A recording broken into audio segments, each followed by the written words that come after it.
સુરતના કોસાડ આવાસ ખાતેથી એક મહિલાની કોથળામાંથી શંકાસ્પદ હાલતમાં લાશ મળી આવતા પોલીસ દોડતી થઈ ગઈ હતી.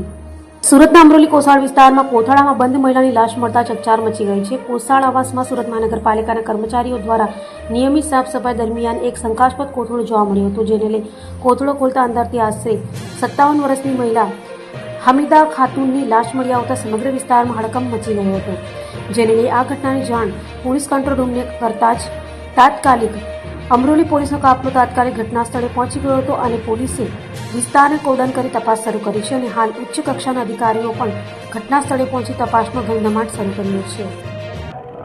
અમરોલી પોલીસ સ્ટેશન વિસ્તારમાં આવેલ કોસાડ આવાસ ખાતે H2થી કોથળામાં બાંધેલી હાલતમાં એક મહિલાની લાશ હોવાની હકીકત મ્યુનિસિપલ કોર્પોરેશનના કર્મચારીઓ દ્વારા પોલીસ સ્ટેશનને કરવામાં આવેલ. જે ઘટનાની જાણ થતાં અમરોલી પોલીસ સ્ટેશન તથા અન્ય પોલીસ અધિકારીઓ ઝોન 5 વિસ્તારના સહિત સુરત ક્રાઇમ બ્રાન્ચના અધિકારીઓ પણ ઘટના સ્થળે દોડી આવેલ અને સમગ્ર બાબતની પ્રાથમિક તપાસ કરતાં આરોપીની શોધખોળ કરવા માટે પણ અલગ અલગ ટીમો હાલમાં કાર્યરત છે.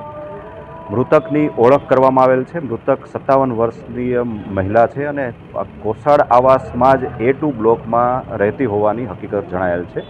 મૂળ તેઓ બિહારના વતની છે અને છેલ્લા ઘણા વર્ષથી સુરતમાં સ્થાયી થયેલ હોવાનું અને ઘરકામ કરતા હોવાની હકીકત જણાઈ આવેલ છે.